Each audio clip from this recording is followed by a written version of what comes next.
All right, what's going on, people? It's your boy Lante here with an episode of Hoop Love, and I'm really just wanted to get this vid out super quick because we got the NBA 2016 draft upon us this evening, actually in a couple hours, and I wanted to get I did a mock lottery draft, and I just wanted to talk about a few key points, few key players, just run through the first 14 picks of the draft. Now, this is a mock draft, as in what I think each team should draft for their team. Like the best player, not necessarily best available, not necessarily most potential, highest upside, but just what player what I think could come in to that organization and produce immediately. All right. So, obviously, with the first pick, we got the 76ers going with Ben Simmons. And I'm not going to spend too much time talking about him because, he gets the job done. He's effective. The only question I have is his motor. Is he going to come in and produce right away? Or is he going to be lackadaisical, throwing turnovers, hitting his rookie wall in November? Let's not have that. All right, so on to the next pick. We got the Los Angeles Lakers, and of course, they're going to go with Ben Simmons. He's.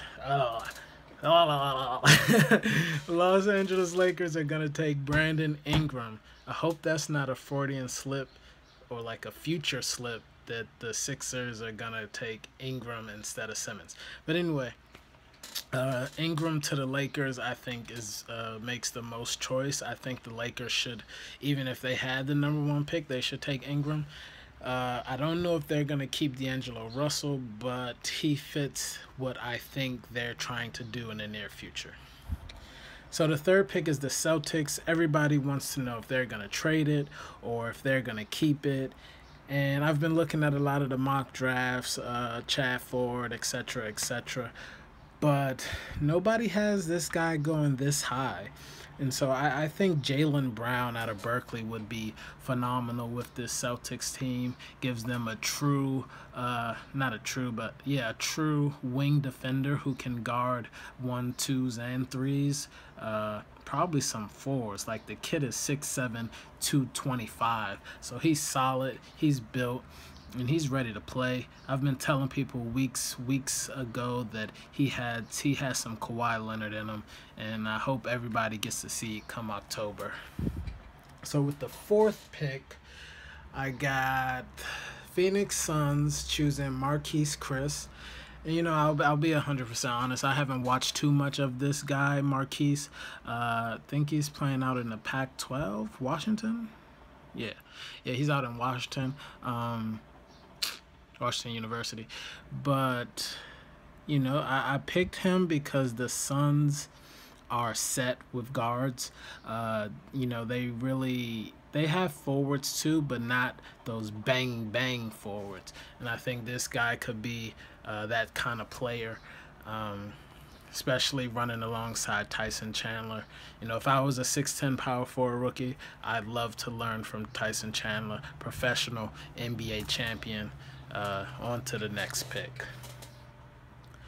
So, on my board, I got the Minnesota Timberwolves taking Buddy Hield at the 5th pick. Everybody's saying the Timberwolves are going to take a point guard. I don't know why. Even if you're not sold on Rubio, you can give Tyus Jones an experimental year and see what he does, or you can just throw Zach LaVine at the point, which I think this organization wanted to do when they drafted him. They didn't think Rubio would be healthy, and he hasn't been.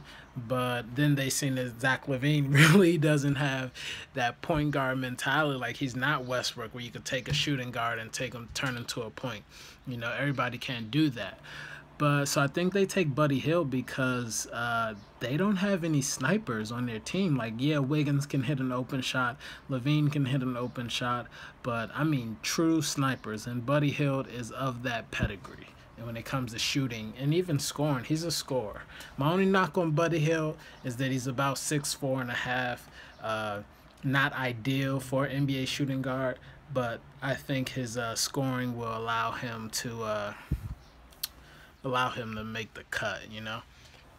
So with the sixth pick, I got the New Orleans Pelicans taking Chris Dunn. Now everybody says that Chris Dunn is going to go a lot higher, and deservingly so. He's a true point guard, floor general, and he's proven. In the college scene. Did 3 years. I think he got injured his sophomore year, but he's a legit NBA talent. I pick him to go to New Orleans because they need someone to run the show with Anthony Davis and Drew Holiday. Was the guy Roberson out of Dayton? He's not the guy. Neither is Drew. So they're gonna have to figure it out.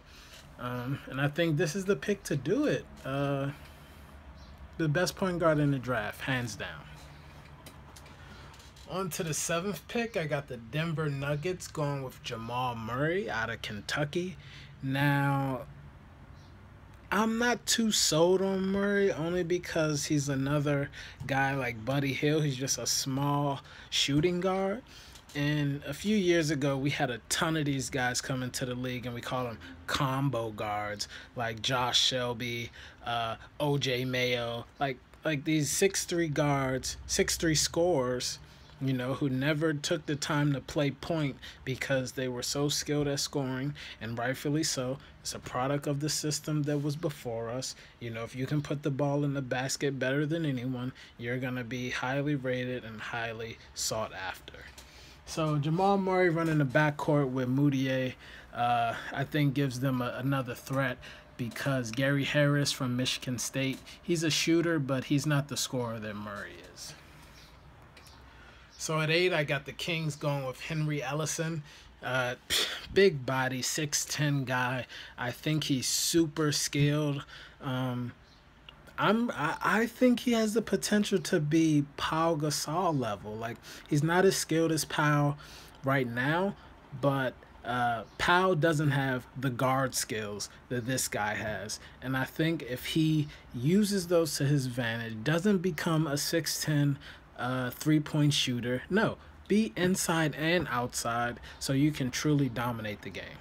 And I like him with the Kings because they might get rid of Rudy Gay. They probably should get rid of Rondo and let Seth Curry take over. And then you got Cousins, Willie Cauley-Stein, and then this guy. That's 3 6'10" and up guys. So I love that pick for the Kings. Now with the 9th pick, I got the Raptors going international with Jacob Patel. I hope I'm pronouncing that correctly. 7-footer. I hear he has range. I haven't seen too much of him. But I think the Raptors needed another defensive presence in the Eastern Conference Finals this year. Even though the Cavs aren't built on bigs, the bigs they do have are effective and efficient. Now with the 10th pick, I have the Milwaukee Bucks going with Dragan Bender. This guy, obviously, if you heard the name, he has a ton of potential. People are comparing him to Porzingis, and a lot of draft boards have him going a lot higher than 10th. I have him going 10th because I am slowly but surely falling in love with what Jason Kidd is doing in Milwaukee. I love the players he's picking up. Risky move getting rid of Michael Carter-Williams because he is a talent. He is a turnover machine. But throwing Giannis in at the point is scary for a lot of teams, especially if he takes over the role full time, which I think Jason Kidd has in plan for him. But with Jabari Parker there, they have so much length on that team. I think taking a guy like Bender, if he does compare to Porzingis, that would be beautiful because he can block shots and stop and pop. As soon as Porzingis gets a nice game, gets a nice rhythm, they're going to be good. Now that they got D Rose, oh my God. Still ain't mess with the Cavs, though. All right, so at the 11th pick, we have the Orlando Magic, and I have them going with Furkan Korkmaz out of Turkey. Yes, out of Turkey. Another international guy that I haven't seen too much of, and I think he's a 6'7" swingman, which I think that the Magic need that, especially getting rid of Tobias Harris this past season. So with the 12th pick, the Jazz traded that to the Hawks. I think it was part of that Jeff Teague going to the Pacers, George Hill going to Utah. I think so. So the Hawks are planning to let Schroeder have the reins, which you could argue that he earned it in that past playoff series because Teague didn't play with any fight or effort. I mean, he pushed LeBron once, but I think that's the only foul he committed all series. But I have the Hawks going with an international guy named Timothé Luwawu from France. And I've seen footage on this guy, and he looks like the real deal. He jumps out the gym. He's high energy. I'm not sure about his skill set. I know he didn't play in the best competition in France, so that's a knock on him that he didn't get the chance to play against the elite overseas, and now he's coming to the big dog league.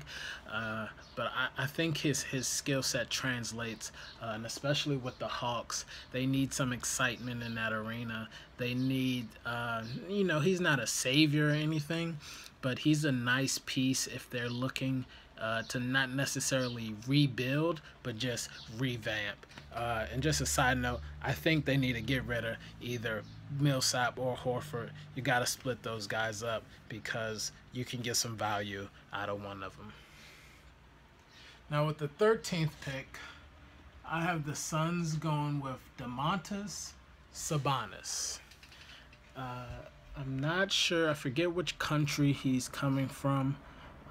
I want to say Croatia or Austria. I think it's Croatia because Jacob Patel is from Austria.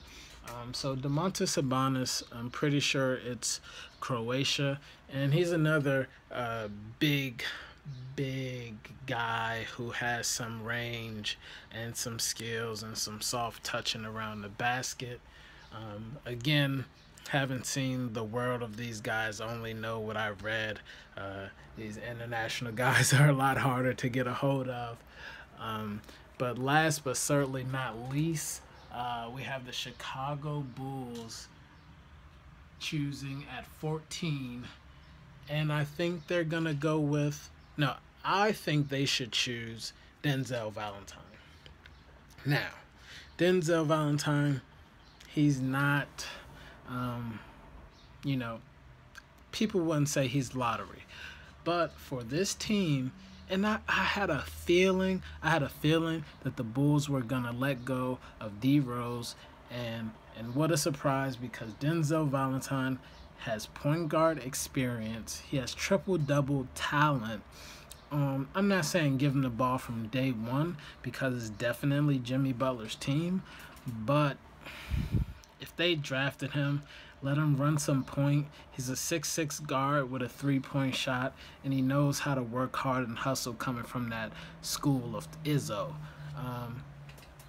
So yeah, that is a wrap-up of Hoop Love's 2016 NBA mock lottery draft. And if you have any questions or comments, drop them down in the box, and don't forget to hit that subscribe button if you want me to do more vids, do vids on anything, man. So let me know. I love the feedback, and I do my best to answer everyone who leaves a comment. Even if it's a negative comment, peace, love, and joy to the world, man. So on that note, I'm approaching the 15-minute mark. My neighbor is revving up. My neighbor is revving up his. He got like a little sports souped up Fast and Furious car. So he's revving that up. So that's my cue, and I'm gonna holler at y'all later.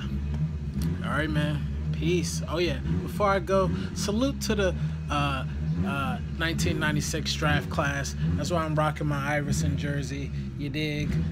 It's their 20th anniversary. So salute to those guys. And may this 2016 draft class have just as much success as those guys, because, you know, arguably the best draft in NBA history. You know, we could say that for another time. All right, peace.